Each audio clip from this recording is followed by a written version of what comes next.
Welcome into another episode of Credentialed. I'm Jillian Mele, and today I am joined by one of my friends. We've known each other for going on 20 years. Believe it or not, Marisa, I did the math on this. I believe it was 2006 that we met. Marisa Brahney, CEO of MBM Media, is joining me. Also, Emmy-Award Winning Journalist. That's how we've known each other. We worked together in Binghamton, New York, and in Philadelphia, Pennsylvania. Thanks for coming on today.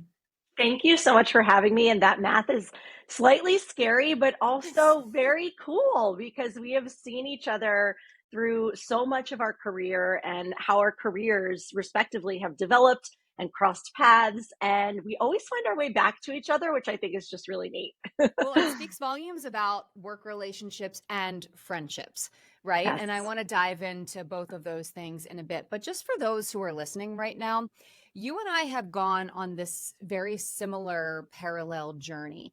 And I find myself saying that with a lot of people who spent time in media. Working as a journalist, because we're of the age now where you have kids, right? You have a family. I wanted to focus on my personal life. We've made these pivots in our lives that are really profound, really hard to do, though, yet really rewarding and gratifying. I think you'd agree with all of those sentiments, right? Every single one is a check mark, absolutely. And I think that so many industries have seen just like exponential progress and changes over the past 20 years specifically at a speed which we've really never seen before in society. And so I think so many people are confronted with, changing their skill set and changing to keep up with technology and all of those things. But along the way, you do have to make room for those personal decisions. And I think for both of us, that has been, exhilarating in many ways, challenging in many ways. But more than anything else, it's really bonded us in Mhm. our careers and our journey and our friendship. So thank you so much for having me on to talk about this. And I hope that other people gain a little perspective and maybe feel a little understood and heard, hearing us share about our experiences as well. That's what's so important is I've had so many people in these last few years since I've been very public about these decisions in my life and these changes and these pivots.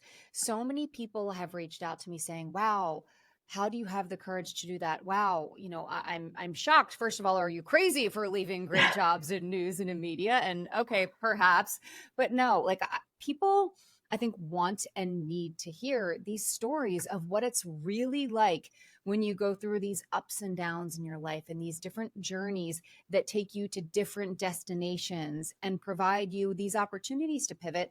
And look, I've always been someone, at least for the last few years, Marisa, I I think it's easy now since I've already made this big leap in my life. I want to be one of those people who takes these challenges and these chances and can look back at life and say, I did that. I wasn't Yes. afraid to do that because, as you very well know, news jobs, they're great. It's a privilege, and an honor to Yeah. be able to report the news and to be able to have that trust that society has in you to tell them factual information and what's going on in your community, right? But at the end of the day, you also have to listen to the voice inside of you. And it's easy to sit there and sit in a comfortable job or a job that has a great paycheck or has great benefits. It's really hard to take that leap. And I want you to talk a little bit about sort of your journey in that sense because you took that leap a few years before I did. Yeah, well, thank you. And everything you said is true. I think that our generation is really confronted with a different reality when it comes to the workplace. Our parents' generation, it was very common for people to stay in not even just careers, but specific jobs, specific companies for 30, 40 years. And with the way that the workplace has changed, with the economy changes, so many different changes, like we were talking about before, that's just not a reality for the vast majority of people now in this new generation of the workforce. And so it does kind of present a lot of reckoning within yourself to say, what is serving me? What isn't? How can I pivot? How can I, take everything I've learned and make an impact elsewhere? And so I just think that more and more people are confronted with these big, hard decisions and transitions now more than ever before when it comes to career and work, and how that fits into our lives. So I will take you back through a little bit of my journey. 20 years is a long time, but that's how long I've been in media. I always knew I wanted to be a news reporter from the time I was about 8 years old. I used to watch Katie Couric on the Today Show before school, and I just was in love with the idea of really being a witness to history and being right there at the forefront of it all. My mom always says I could talk the leg off a chair, and I love people's stories. And I know you and I share that. I love to talk with people. I love to learn about them. I love to learn what makes them tick.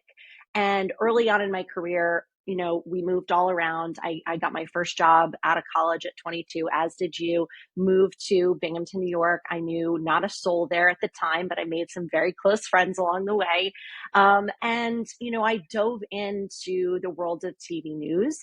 I was a one-man band reporter. I did all my own shooting, editing, would anchor sometimes, did master control on occasion. I mean, there was I not love a that. job in that building that I didn't do. And the same goes for you. That's how we learned early on.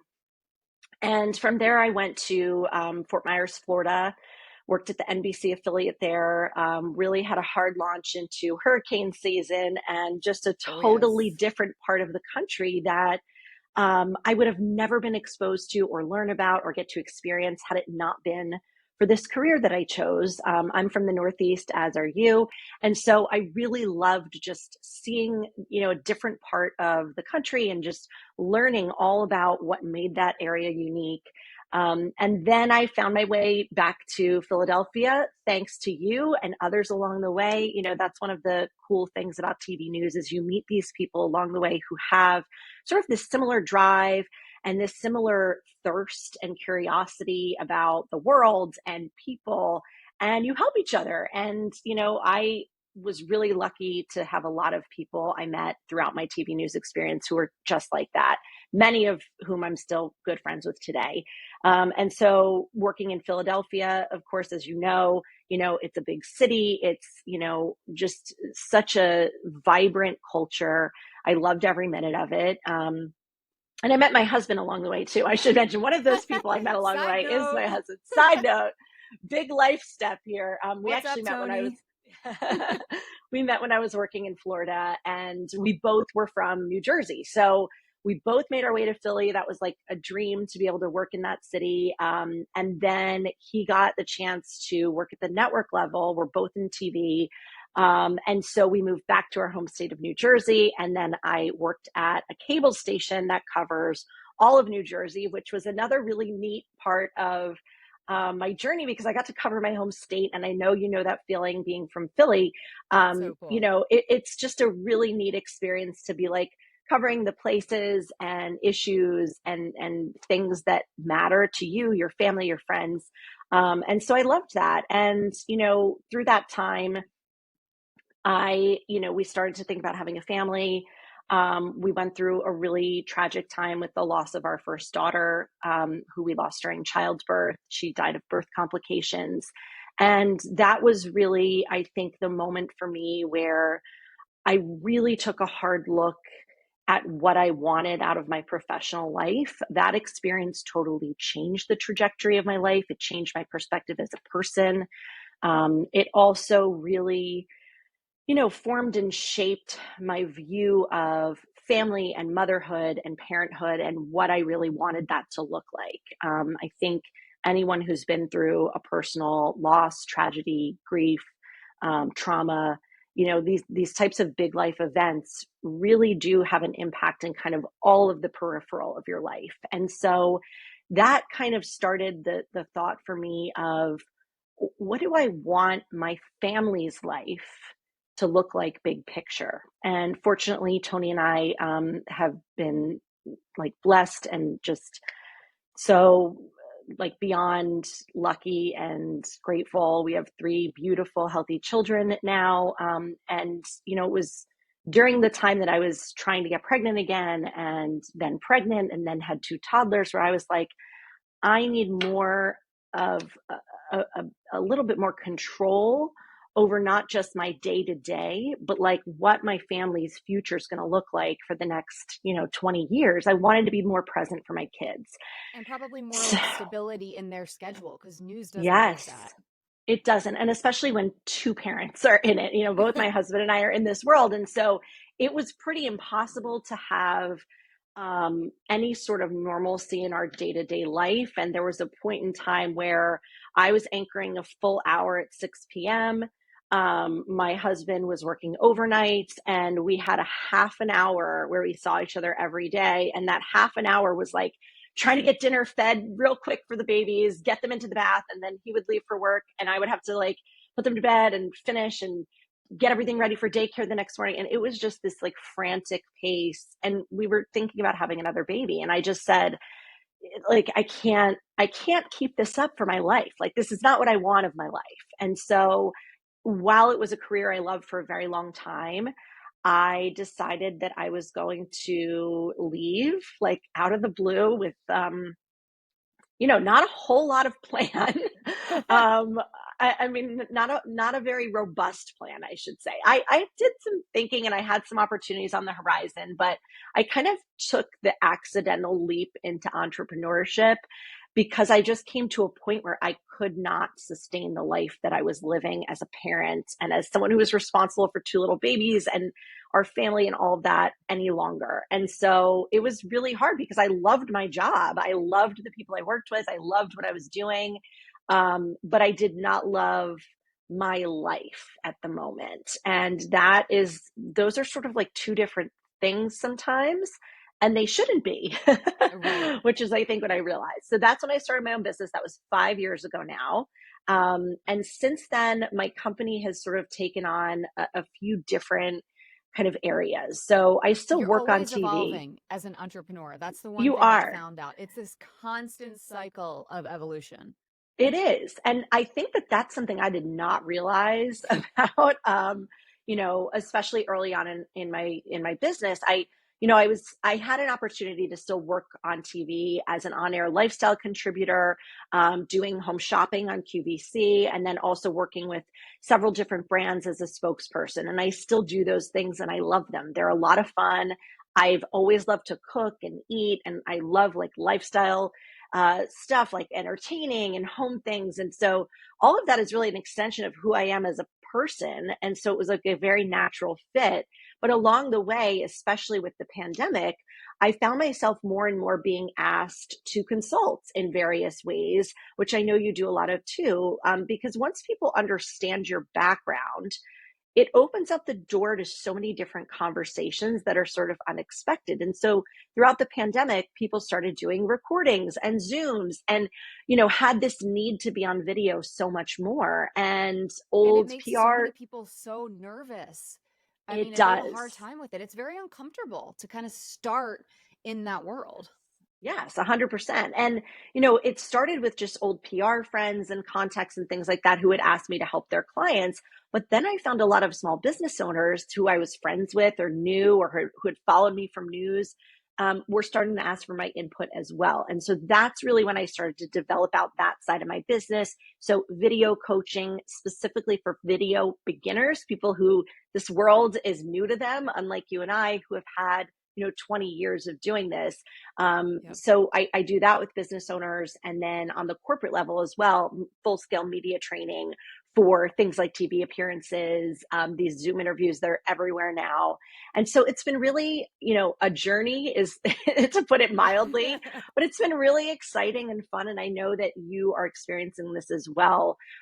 When you're able to see where your skill set can take you and the different routes that it can kind of lead you down these different paths. To me, that's been the most gratifying and also the most unexpectedly exciting part of being an entrepreneur.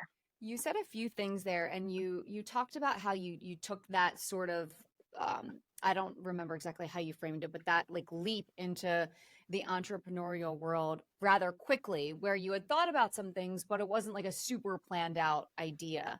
I hear both sides of that. I hear people say, "Oh, make sure you have all your ducks in a row, make sure you do this, make sure you do that, make sure it's planned. Similar to you, I took that leap very unexpectedly, even though it was in the back of my mind that one Yeah. day I would do that. I didn't plan on the one day being the day that it was. It was like Now. a bright sunny Wednesday in March in 2023. And I'm like, this is the day, this is my last day in news, at least for now, or at least in this capacity, because who knows what the future brings, right? But I didn't expect it to be that quick for me, but like similar to you with those feelings of you said, you wanted to figure out what your life was going to look like for your family. I wanted to figure out what my life was going to look like for me. I'm a believer in things happening the way they're supposed to. I strongly believe that. And so when I went back to grad school in 2021, there was literally no intention behind that of like, oh, one day I'm going to have my own business. So let me, go get my MBA now. It was not like that. It was like, I feel internally, this is something I want to do that I'm supposed to do. I don't know where it's going to lead me, but I'm going to trust in it and I'm going to see it through. And Yeah. so now I look back and I'm like, whoa, I now Was I a mind understand. reader? I know, like I understand now what those feelings were internally. And I knew I had to make changes for my life for a while. And maybe you can relate to this. I was sort of sitting back waiting for the changes to come to me and to just happen. Mm-hmm. And it got too much where like I was having like heart palpitations. Like I could feel inside that I was not where I was supposed to be, that I was not doing what I was supposed to be doing, Yeah.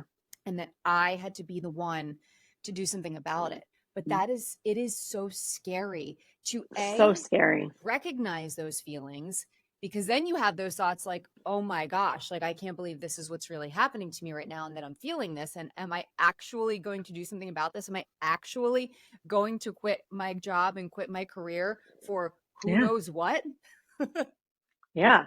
Yeah. I mean, you said it. I think that realization is sort of one of those like out of body experiences, particularly if, you and I, like what we were in, that was all we ever knew. It's not like I was never the type of person ever before in my life to just like flip from thing to thing. Like if I'm in, I'm all in. It was our I was, life. it was our life. And I will say, I have always been the type of person who has had my hands in a lot of different things at one time, but I've never been the type of person to like try something for a minute, then try another thing for a minute, then go here, then try.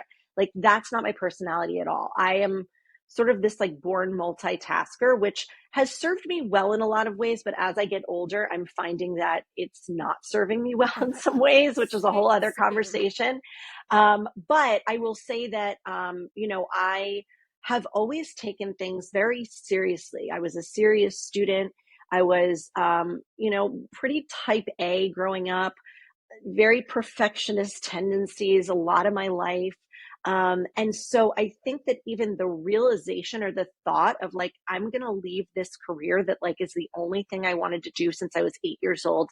I have worked my tail off to get where I am. And then I'm just going to go like that. It was a very, out of body experience to say like, yes, I'm going to do this. And for me, like when I say lack of plan, I think that, to flesh that out a little bit more, I had some plan. I had, an opportunity on QVC, and with an amazing brand that was a great opportunity, but it was very much part-time and unpredictable. And then I had another opportunity to do some digital hosting in the digital space, which we know how that's gone the last 5 years. It's Oh exploded. yeah. And so I saw the potential there. But both of these things were very much freelance, sort of part-time. I had no idea how they were going to develop. And so when I first did take that leap, I really was viewing myself as like a freelancer or like an independent contractor. Like that was what I had in my mind in Mhm. terms of what I was going to do. And I very quickly realized that, when you have your own business, and like I had to form my own business because, I was going to be working for multiple people, there is so much opportunity to choose what things you go after and where, like what basket you're putting your eggs into, for lack of a better word.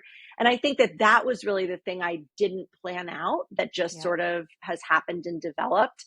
And I think that a lot of business owners identify with that, at least the ones that I'm friends with and speak to about entrepreneurship and business, is sometimes you don't really know what's going to work. You don't know the things people are going to respond to. Then they do, and you find you love it, and you're like, okay, this is great. Like, All right, that's so a yeah, win. it's a win. And so I just would say that I think that, dependent on the type of business, people do things in all different kinds of ways. And there is certainly something to be said for having all your ducks in a row. Yeah. I had maybe one duck in a row, and I had it's like a worked duck in out the okay. distance. We saw the duck. We weren't so close, but yeah. But I found my way to it. Um, you know, entrepreneurship is like, it's so big nowadays. I think especially since COVID, so many people are seeing the possibilities. And with the evolution of AI, streaming, this and that. I mean, there's so many different media landscapes and so many different outlets for people, even business owners, to get their story out there, to promote their store or their restaurant or whatever the case may be, their product. And so it's really opened the doors to a lot of entrepreneurs, which is great. I'm curious now, you're 5 years in. What is a takeaway, or maybe something you would tell someone who might be listening to this thinking, I'm a new entrepreneur or I'm thinking about starting my own company? Like, what's a takeaway from you now, 5 years in? Oh, that's such a good question. I would say that getting very clear about your strengths and your weaknesses off the bat is a very good place to start, because I think that as entrepreneurs, especially when we're first starting out or taking that leap, you and I both know we do it all, right? I am mostly a solopreneur. I Yeah. have a few independent contractors who help me with certain things, but for the most part, like soup to nuts, it's me. And, I think that I understand now what I'm good at and what's worth my time, my energy, my hours, what's going to be the output I want, and what is better for me to outsource and maybe take on someone to help me, or take a course and figure out how to do it so I can get there more quickly. There's these little things that you realize along the way. I'm not this is not what I'm best at, and I'm spending so many hours trying to do this one thing that it's taking time off of everything that I could do because of my skill set in a much faster pace. So for me, I think that that is a major takeaway and lesson that I've learned. And I think that a lot of business owners would agree. You really need to get very crystal clear about your strengths, your weaknesses, so that you know how to best, allocate your time and your energy, because it is 24/7 energy Yes. running your business. It's not always 24/7 time, depending on what your business is, depending on how you structure it. But for me, it's 24/7 energy. I'm thinking about my business. I'm thinking about new business. I'm thinking about upcoming projects and people I need to email and invoices that are not yet paid that I'm waiting on. There are so many things that go into it. So that would be, I think, my biggest piece of advice for a new entrepreneur or aspiring one. That's a great one. And I would also say, try to figure out how to be comfortable when things don't go as you Mm, planned. So, for instance, like in these last 15 months, it's been pretty smooth, I'd say, because I went into this knowing what I was interested in and what I absolutely was not interested in, what I did not want to spend my time doing. Having all those years we did in media, like I knew I didn't want to be doing public relations, and that is not a shot to anyone who does PR. It's a fantastic and much needed business, but I just knew I didn't want to be the one doing media outreach when I was the one working in media for so long. I just knew it yeah. wasn't an interest of mine, right? Same. Save that to Yeah. the people who are good at it and who love it, because they are Right. good at it. But so I already knew kind of what I was interested in and what I wasn't. What I didn't expect, actually, before I say this, so many people said to me, just be prepared. It's going to take about a year. I don't know why it's giving me a thumbs up, but there we go. It likes Thumbs it. up. Um, Everyone said, prepare for it to take about a year to sort of really figure it out. And Yeah. at the time, I was like, I don't know. I think I got it pretty much like figured out. It's fine. But it did. It took like the ups and the downs, just sort of mentally in that first year, were insane. Like I didn't Yeah. expect those sort of mental hurdles of, oh my gosh, can I really do this? Oh my gosh, is this what I want to do? Did I make a mistake? You know, having those self-doubts, even though for 1 second I don't regret the decisions I've made, the Right. self-doubt still creeps in. And I'm lucky enough that I'm confident enough to be able to say, no, I'm good. But there's been a lot of that emotional up and down. And Hmm. it wasn't really until literally 11 months in. So it would have been because I launched this company in April of 2023, March of 2024. I woke up one morning and I was like, I know what I need to do. And that's when I had the idea for Skill Studio. As you know, we've spent time off camera Yeah. talking about you have a course as well. And I'll let you share Hmm. what that is in a second. But so I have spent time coaching executives and I spent time mentoring college students. And I saw this gap, this Yeah. need for where there's this, you know, this young generation has grown up online, digitally fully. You know, when you and I were in college is when Facebook came out. So we didn't grow up in a fully digital world. I got my Right. first cell phone the Christmas after I turned 16. And I asked my parents, I'm like, what am I supposed to do with this? And they're like, put it in your car in case of an emergencies. I'm like, I don't know about this. So, like, different ways of growing up, right? And so I saw the need for professional soft skills, which is why I developed my first course on that. Because nowadays, so much is digital, and you couple that with COVID and so much being virtual, especially for like high school and college kids. So I was like, Totally. I feel like there's something here I can do. And it was like the first time in this last year that I woke up and I was like, I know exactly what I need to do. And I, for the first time, feel like I'm doing exactly what I'm supposed to be doing, you know? And so to like have that aha moment, Yeah. but still have it take a year, like I now see the patience and the mental drain that sort of had to go in that to have that moment. Did you Yeah. experience something like that?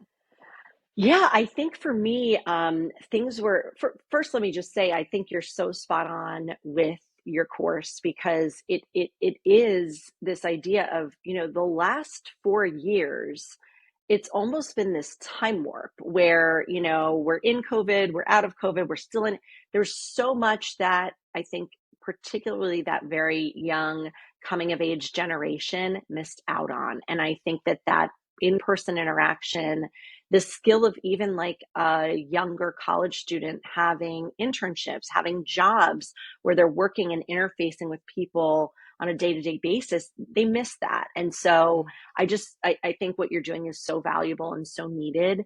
thank you. So yeah, you're welcome. And it's such a great feeling to kind of step into that purpose and be like, this is something that solves a problem for people. And I know I can be the one to solve it. And that's such an exciting part about being a business owner, at least for I'm me, like and so I know for passionate you about too. it. Yeah, yeah. For me, it was a little bit different because I was not even a full year into my business when COVID started. So I Oh, launched my right. business really like April. I mean, I formed the LLC, but I didn't leave and then fully launch my business until April of 2019. And then I had a baby that following August. And so I was still like, sort of like, again, figuring it all out. And then March of 2020, I had a 7 month old, a 2 year old, and a 3 year old, and was like not even a year into my business. And it was like, okay, everybody's staying home. Nobody go anywhere. Oh You my. have 3 kids. And my husband worked in media. So he was going in, so, um, for me, like that initial COVID era was where I started to really, and all filming had stopped too. So Yeah. it was like it was not quite the same, but it was definitely a reckoning because the things that I was doing initially, filming in studio for QVC, going out on location, doing digital hosting, those things were not happening. So I had to get Yeah. So you real had to adapt creative. again. Yes, with okay, well, what now? And that's when I started shooting all my segments from home, built out, all of my equipment and things I needed to shoot from home for everything from 7 air fryers running at once for a full hour of QVC, switching out appliances. I mean, like, it was crazy with like 3 little kids running around. And then that is really the time when I started to think more and more and do more media coaching, because all of a sudden this need for everyone being on video just skyrocketed. So I will say that if there was an aha moment, it was that. It was more that like this need was kind of like served to me of like, hey, here's a problem people are having. And I was like, yes, I can solve it. I can help them learn. I can do this. So it was slightly different, but it was this I think realization that like my business can be multifaceted. I can still use my skills for for home shopping or branded content or working with brands as a spokesperson or consulting. I can use all of those same skills to help other people do that for their businesses, because I think that for business owners, and I know you and I are both so passionate about this, storytelling and storytelling centered marketing is no longer something that is like, oh, that would be nice. Like, that would be No, nice it's if you I, need to do it it. is a necessity. The brands Mhm. that we are the most drawn to tell the best stories. And like, it's sort of like tale as old as time with, the advertising, the best commercials that stick in our mind over times are like these really cool storytelling moments. But now it's so much more prevalent and needed and universal with all of the video content we're consuming at all times. So that was my aha moment. And it still has really, just continues to make an impact on me as I've seen it evolve. And now it's like we need to learn how to tell stories in like 8 seconds. Otherwise, the attention Right. span on social media, it's like people are scrolling to the next video, Yes. which Yeah. is fun, but 100%. it provides its own challenge. And, you and I have talked about this creating reels and things like that. It's that in itself is a constant evolution Yes. Yeah. because And algorithms and that's so things like that true. online are changing. Yeah, that's so true. And that's like what I walk people through in my course. So my course is called Crush It on Camera, and it is a digital course and a group coaching program. And it is specifically for small business owners who are new to video, right? People who maybe have been in business for quite a long time, but never really anticipated having to get in front of a camera to run their consulting firm or their mortgage brokerage or whatever it is. It really doesn't matter the industry now. Um, Video has become so mainstream that if you are ignoring video, you are leaving money on the table, period. Yep. Like You're you missing a are key opportunity to reach missing. new audiences. Absolutely. And so that is what the crux of my course is all around. It is how to create your first reel, how to get more comfortable talking on video, how to have a bigger picture strategy when it comes to video, meaning, topics that your niche would be interested in. Like, Yep. who are you talking to when you're creating video? I think one of the biggest mistakes I see small business owners making still to this day is that maybe they're doing video or they're dabbling in it or they have a social media agency maybe helping them a little bit with video, but there isn't a very clear understanding as to one, who their ideal customer is. Like, who are you talking to in this video? I think so many business owners miss that fundamental piece. That's where I start my course, because if you don't have that nailed down, Yep. you could create all the video you want, but you're not going to really speak and storytell to that person you want. And Yep. so that's the number one mistake. And I would say the second mistake is like the consistency of creating It's video so is a hard though. challenge. It's so hard, It's so and time consuming. and I will say this, if it's hard for you and I, Yeah. we can imagine how hard it is for someone who's totally new to it. So I Yep. think that like having just someone to get you started with step by step of like, here's what you do first. Here's how you practice doing this. Here's how you set up your shot. Here are some easy tweaks to make your video look better and sound better. All of those things are what you need to worry about first before Yep. you get like really into the nitty gritty of trying to crank out videos every week. Because I think that people will try to do that. They realize how hard it is. Then they just give up altogether and they don't do it at all. And then you're just doing yourself an injustice by not doing it. If you are to give up, Right. it's I know. So many people like, they pick up the phone and they're like, I don't know what to do with it. And then they put it down.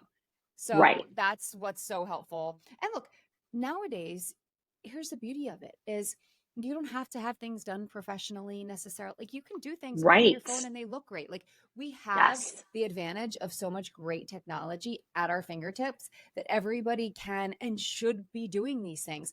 I think the most important thing to me though is it has to be authentic because people can tell. I mean, I've Yes. had so many people, honestly, I had a call with somebody this week, a new potential client, and they were like, I didn't know who you were. You popped up on my Instagram feed because I guess, I Yeah. watched videos similar to yours or whatever, how it sort of Right. populates your feed. Yep.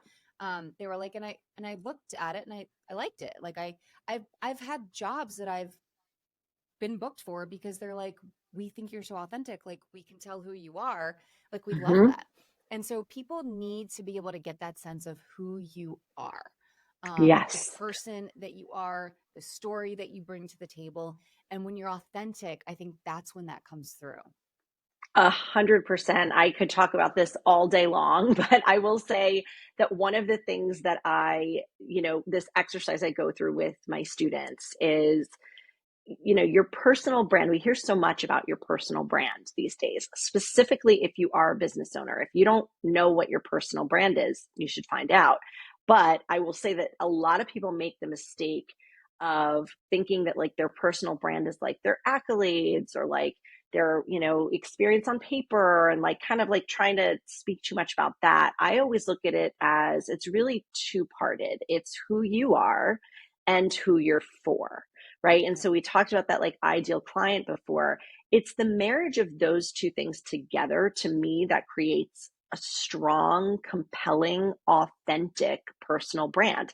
It's your Yep. life stories. It's the hurdles you faced as a business owner. It's stories like the one I told you where I had a half an hour to get my kids like fed and down to bed And before my say husband hi to left your for work, husband. and yeah, and actually say hello and eat a meal together. It's these little moments that you're able to share to bring people into your world. And I'm not saying you need to like put your whole life out there, but it's little interactions like that, little anecdotes, little pieces of you that are going to make your client feel connected to you. And then that second part is, who is your client, right? Because I think that like when you're thinking about the ideal people you want to work with in your business, or your ideal customer, the person who you can really help, um, they should be in your mind with everything that you're creating. It's to Yep. serve them. And that's that other piece of authenticity. If you're just creating to create and just to like, kind of throw it out to the masses with no real No direction. specificity or direction in mind, that also can feel very inauthentic, because people want to feel seen, like they want to feel heard. They want to feel like this is someone who values my problem, has a solution for it, and that's why I want to work with them, Yep. So I think you're absolutely right. And I think that, so much of what we've talked about, really comes down to this idea of giving people a little bit more into you and a little bit insight into your story. Because at the end of the day, stories are what move us. They create emotion in us. They elicit that response, and Yep. that's how we feel connected to someone. And we remember stories way more than data or statistics Yes. or anything else. I mean, that's one of the number one things that I tell people when I'm coaching for presentations. I'm like, you have to tell stories. You should start with a story, you should end with a story, like, Yes. because you can throw data or statistics or percentages or numbers or anything at people all day long, and if it's something mind-blowing, okay, maybe they'll remember that, but what they're going to remember is how you made them feel, and how you make them Yes. feel is by sharing stories. Yes. I mean, 100%. that's why stories go back to the caveman days. I mean, Right. Yes. that's why they've withstood the test of time, is because stories are so important. You're so right. And, a fun video fact that I always share with people related to, what I teach, is that videos that share someone's personal story perform 20 times better than just a video showing a product, or even just a video showing someone's face. The videos with the personal stories Yep. way outperform for that very reason. That is what we as humans, it's like the human Yeah. condition, we are curious about. And I think you and I might be two of the most curious of all, because that's what drove us into journalism and Journalism. storytelling. Yeah. But that's why people watch TV, and that's like it's all related. And I just think that, you know, on this topic of entrepreneurship, I think it's very easy for many business owners to get caught up in the minutia and the day to day and the stresses and the thousand things that we need to do to run our businesses, that sometimes Yep. it's very easy to ignore these sort of softer skills. And I think storytelling can be considered that, like it is considered, I think, for many, many people, like a non-essential part of Mhm. business. And I think that people need to rethink that, Yep. especially in today's era. Absolutely. Well, here we are, nearly 20 years later. We won't disclose details, of course, but Marisa and I are going to be working together a little bit. And so, you'll see and hear more from us, which I'm super excited about. But that Me ultimately, and too. how we started this conversation, how we'll wrap it, is going back to relationships and friendships. I had someone when I was working at Fox in New York say, it was a female, say, wow, you took me under your wing. Like no one else even said hi to me in this building. And I had another female say, you trained me to be your backup. Like I could take your job one day. Why are you so like I don't usually meet women who are so willing to like help other women. And I think it's important for us to understand that like there's room for everybody to succeed. And that's Yes. kind of the cool thing about seeing different journeys and experience them now as we are. We worked together then. We're going to have opportunities to dabble and do some things together here and there now that we're both in this same sort of consulting media training sphere. And I think that's really cool. And it speaks volumes about just who we are as people, how we Mhm. value relationships and friendships. And I don't know, I think it's sort of a good message to put the bow on everything and wrap it up. And I know that that's I, important to you too.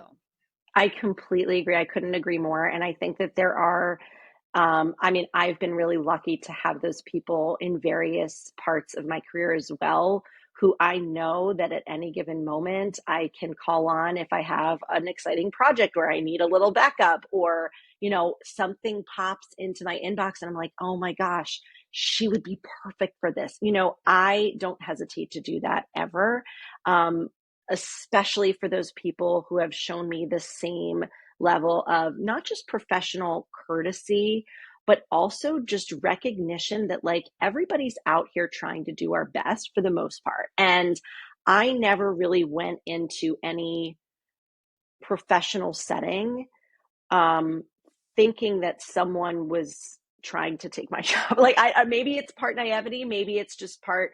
I had my head down. I was focused on what I was doing for the most Right. part. But I think that it's a really important thing for people to hear, especially younger people in the workplace, that kindness and professionalism and respect and yes, mentorship, all are things that not only make you feel good when you do it, and really inform your life and who you are as a person, but people remember those things. They remember the Yeah. way you made them feel. And it's so nice to see that years later come back in some way, even if it's just a comment or a note someone sends you, just to feel that like people see you for who you really are. And I think that that is so true. And I really appreciate that about you and all of our experience over the years. And I'm excited about working together soon, which I'm Yay. sure we'll share more about. And side note, when I started my own company last year, Marisa was the one who taught me how to invoice. You told me what you Yay! used, and I was like, okay, thank you. Like I didn't know where I was beginning. So I didn't before either. we leave, Someone taught me that. exactly. We'll pay it forward. Before we leave, how can people find you? So my website is marisabrahney.com. It's Marisa with one S, and Brahney is Brahney. And I am at mbrahney on Instagram. My course is at Crush It on Camera. So check me out there, and I would love to hear from you. And we will see you on social media. Thank you very much for joining us for this episode of Credentialed. Marisa, thank you for being a guest and sharing your story. Have a good day, everyone. Bye. Thank you.